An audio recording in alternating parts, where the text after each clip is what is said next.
السلام علیکم، welcome to my YouTube channel MR Islamic centre. آج کا ہمارا ٹاپک ہے حضرت آدم علیہ السلام کا دنیا میں پہلا قدم۔ زمین پر انسانی زندگی کی ابتدا حضرت آدم علیہ السلام کے وجود سے ہوئی۔ اس کائنات کو وجود بخشنے والی ذات اللہ کی ہے، وہی اس کائنات کا رب ہے اور وہی ہمارا معبود برحق ہے۔ ارشاد باری تعالی ہے، اللہ تعالیٰ فرشتوں سے فرماتے ہیں کہ میں زمین پر اپنا خلیفہ بنانا چاہتا ہوں۔ یہ بات سن کر فرشتوں نے کہا، کیا تو ایسے شخص کو خلیفہ بنانا چاہتا ہے جو خرابیاں کرے اور خون ریزی کرے اور ہم تیری حمد و ثنا کرتے ہیں؟ تو اللہ تعالیٰ نے فرمایا، میں وہ باتیں جانتا ہوں جو تم نہیں جانتے۔ اللہ تعالیٰ نے حضرت آدم علیہ السلام کو مٹی سے بنایا اور آپ کا نام آدم رکھا۔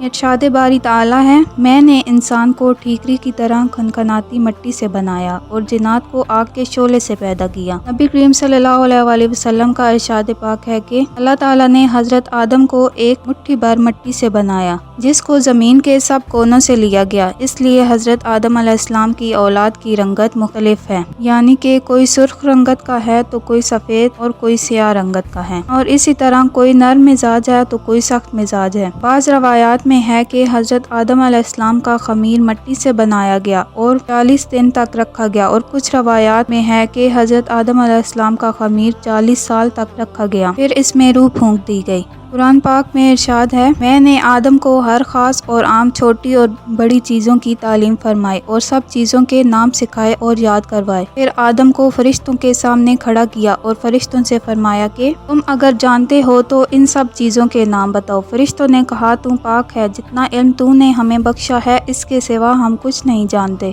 بے شک تو دانا اور حکمت والا ہے۔ اللہ تعالیٰ نے حضرت آدم علیہ السلام کو حکم دیا کہ اے آدم، تو ان کو سب چیزوں کے نام بتا۔ جب حضرت آدم علیہ السلام نے ان کو سب چیزوں کے نام بتائے تو اللہ نے فرشتوں سے فرمایا، کیا میں نے تم سے نہیں کہا تھا میں آسمان اور زمین کی سب پوشیدہ باتیں جانتا ہوں؟ جو تم ظاہر میں کرتے ہو اور جو پوشیدہ کرتے ہو سب مجھ کو معلوم ہے۔ اور جب اللہ تعالیٰ نے فرشتوں کو حکم دیا کہ آدم کے آگے سجدہ کرو تو وہ سب سجدے میں گر پڑے، مگر شیطان نے انکار کر دیا اور غرور میں آ کر کافر بن گیا۔ ارشاد پاک ہے، اے آدم، میں نے تم کو ابتدا میں مٹی سے بنایا، پھر تمہاری شکل و صورت بنائی، پھر فرشتوں کو حکم دیا کہ آدم کو سجدہ کرو تو سب نے سجدہ کیا، لیکن ابلیس سجدہ کرنے والوں میں شریک نہ ہوا۔ اللہ تعالیٰ نے فرمایا، جب میں نے تجھ کو بھی حکم دیا تھا تو کس چیز نے تم کو سجدہ کرنے سے روک دیا؟ ابلیس نے کہا، میں آدم سے افضل ہوں، مجھے تو نے آگ سے پیدا کیا اور آدم کو مٹی سے بنایا۔ اللہ تعالیٰ نے فرمایا، تم بہشت سے نکل جا، تو ذلیل لوگوں میں سے ہے۔ ارشاد پاک ہے، اے آدم، تم اور تمہاری بیوی دونوں جنت میں رہو اور جہاں چاہو وہاں آ جایا کرو اور جو بھی چیز چاہو وہ بے روک ٹوک کھایا پیا کرو، مگر اس درخت کے پاس نہ جانا ورنہ گنہگار ہو جاؤ گے۔ ابلیس حضرت آدم اور حضرت حوا کو بہکانے لگا کہ تمہارے پروردگار نے اس درخت کے پاس جانے سے صرف اس لیے منع کیا ہے کہ تم فرشتے نہ بن جاؤ،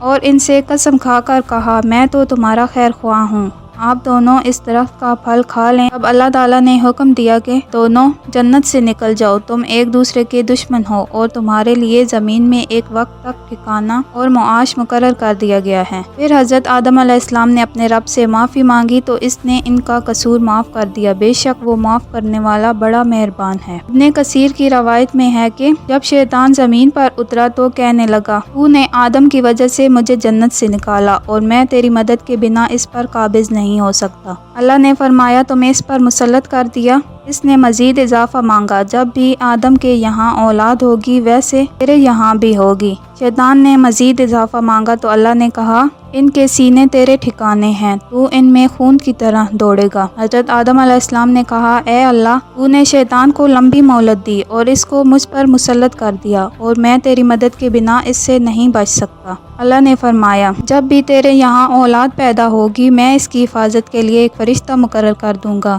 جو شیطان سے حفاظت کرے گا۔ حضرت آدم علیہ السلام نے مزید اضافہ مانگا، تب اللہ نے فرمایا، ایک نیکی کے بدلے 10 گنا اجر ملے گا اور اس میں بھی اضافہ کر دوں گا، اور ایک برائی کے بدلے ایک ہی برائی لکھی جائے گی، وہ بھی کسی نہ کسی طرح مٹا دوں گا۔ حضرت آدم علیہ السلام نے مزید اضافہ مانگا، تب اللہ تعالیٰ نے فرمایا، اے میرے بندوں، اگر اپنی جانوں پر ظلم و زیادتی کر بیٹھے ہو تو اللہ کی رحمت سے نا امید مت ہونا، میں تمہیں معاف کر دوں گا۔ حضرت آدم علیہ السلام نے مزید اضافہ مانگا مانگا تو اللہ نے فرمایا جب تک اولاد آدم زندہ ہے اس کو توبہ کرنے سے نہیں روکوں گا۔ اس پر حضرت آدم علیہ السلام نے کہا بس اب مجھے شیطان سے کوئی ڈر نہیں۔ جب حضرت آدم علیہ السلام کی وفات ہوئی تب ان کی عمر 960 برس کی تھی۔ ان کے بیٹے حضرت شیس علیہ السلام نے اپنے والد کی نماز جنازہ پڑھائی۔